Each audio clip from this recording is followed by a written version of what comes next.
So I'm going to start this morning with a passage from the Old Testament, Leviticus 25. For 6 years, sow your fields, and for 6 years, prune your vineyard and gather their crops. But in the 7th year, the land is to have a year of Sabbath rest. Many years ago, when I was attending a retreat for religious educators, my colleague and friend, Katie Cartman, gave a sermon on fallow fields. Fields that lay intentionally unsown to allow the soil to rest and replenish itself. They had moved to a new house in the late fall, and the backyard was still dirt. And then the rains came and made the yard a muddy mess. She was really anxious to build a patio and plant grass so her children could have a place to play. One day as she sat looking at the muck, she remembered that her grandparents, who had been farmers, allowed a different part of their land to rest each year. It gave her pause. And she started looking at the opportunity to slow down and regenerate.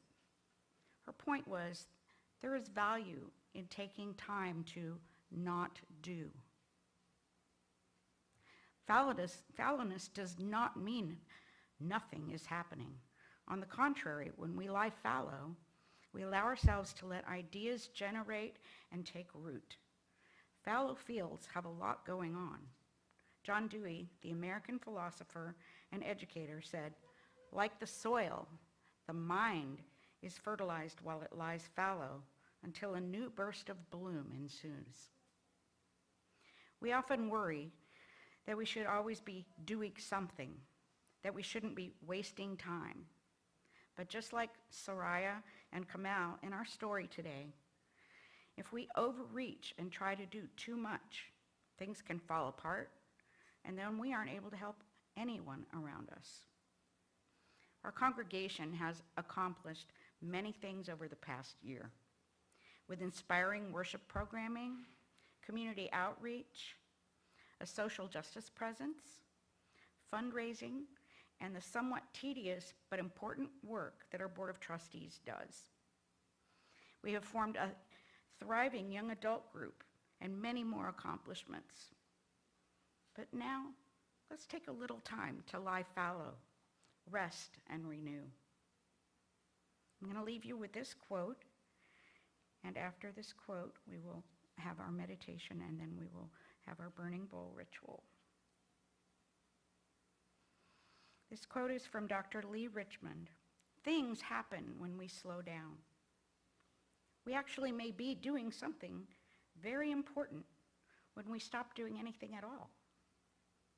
Fallow time, it seems, is what gives us the space to hear the music, dance the dance, play with grandchildren, and savor the friendships and the wine and all those other things that bring us to life. After this meditation reading and time of silence, we will not be lighting any candles, and Lauren will introduce our burning bowl ceremony. So it's titled First Comes the Waiting by Erica Hewitt.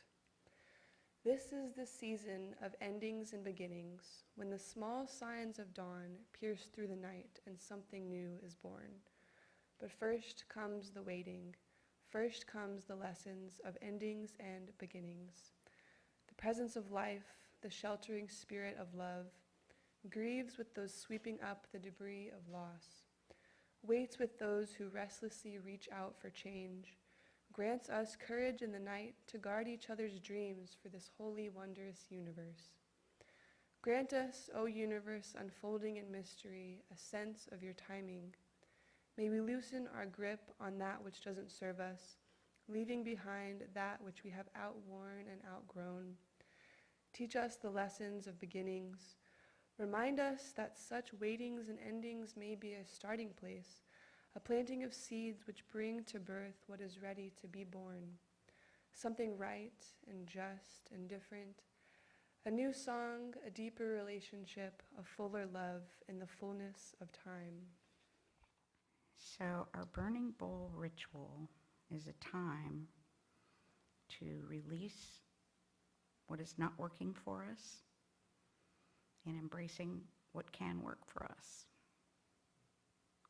Instead of our normal candles of joys and sorrows this morning, I'm going to have, I have people that are going to pass out flash paper and pencils and seed packets, seed paper, and while I explain what we're going to do. So for those of you who have small children, please help them write words on the flash paper, and when your time to come up and put them in the burning bowl comes, the parents can help the children put their flash paper in the bowl.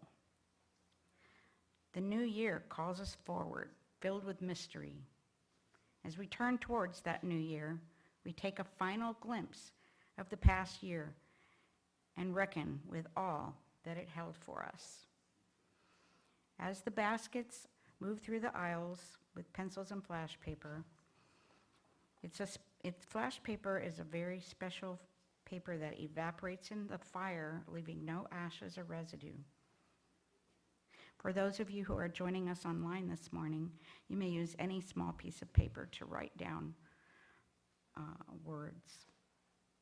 You can take one of the pieces of paper and reflect on the year behind you. Consider what you might leave behind today, and then we will burn it brightly and watch as it changes form and disappears. What parts of our lives, what things, ideas, people, ways of living have become obstacles to our becoming the people we want to be, the people we need to be? What's holding you back? What's getting in the way of living the life as fully as you'd like to? What might you burn away? What will you relinquish? Write a word or two on your paper. No one's going to see it except you, the flame, and the universe.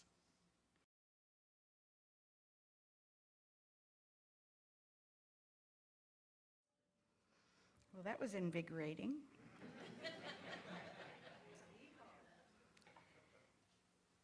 As the flame took your paper, let the thought go. The fire did the rest for us. For our online viewers, you can burn paper in your own bowl if you'd prefer, or you can tear it into little pieces and put it in the trash or the recycling. The purpose is to let go of that. If the past year held joy for you and growth for you, may that sweetness continue to bless you. If the past held pain and bitterness, may you be relieved of those burdens and renewed for the journey ahead. Let us look to the new with hope, with curiosity about the many unknowns, and with faith in our strength to navigate it with grace. So, may what you have released here be forever gone from your spirit and cease to trouble you. May you be relieved and renewed, ever mindful that love is always more powerful than fear, and that compassion is the key to freedom from resentment.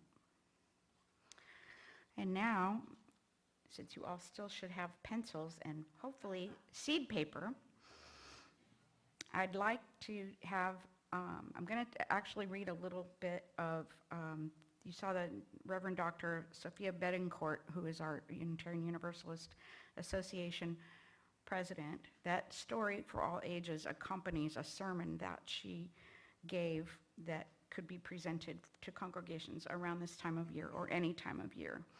And one of the things that she shared in that recent sermon, and anybody can watch it, and it's a great sermon, so feel free to look it up on the UUA website. She shared in a recent sermon the practice of winter sowing, not sewing with a needle, sewing. She says, it's a fairly simple and practical idea. Most gardeners save plastic containers from around the house, and we prepare them with soil and seeds and lids so that we can protect the potential that they house through the coldest months of the year. We tuck these tiny kernels of life into unlikely places long before signs of life will be visible as a type of leaning into the new year. So as you have your seed paper, as we prepare to start a new year, reflect on what words of intention you might want to hold on to for the coming year. And you can take a couple of minutes to write 1 or 2 words on your seed paper, and then you can tuck those kernels away to sprout as you need or want them. They are yours to keep and plant as you see fit. And we'll give you a couple of minutes to do that before we have our closing. Our closing words are titled, Carry Each Other into the New Year by Beth Monholin. In the new year, may we leave behind the weight of unfulfilled resolutions, of unrealized dreams, and of unrealistic expectations. May we unpack the heavy weight of stories that tell us we are unworthy and unlovable. May we remember that we each carry inside of us a spark of the divine. In this new year, a small vase of red gerbera daisies, a lit taper, and a wooden angel are on a windowsill, outside of which there's a gray winter day. May we carry kindness, gentleness, and hope that holds us through even the hardest days and most daunting risks. May we carry the weight of memory that reminds us of who we are and the weight of spirit that reminds us who we are still becoming. May we carry the seed of knowledge that teaches us that improvement and growth aren't linear and individualistic, but are cyclical and communal. May we carry the wisdom to seek rest and connection, to lean into mutual care. May we carry the certain belief that when we have patterns of thinking and behaving that harm ourselves and others, we can seek resources that will help us move towards healing. May we carry the knowledge that happiness and success take many shapes, and one of those shapes is purpose. May we carry purpose lightly, trusting that it changes and evolves and surprises us.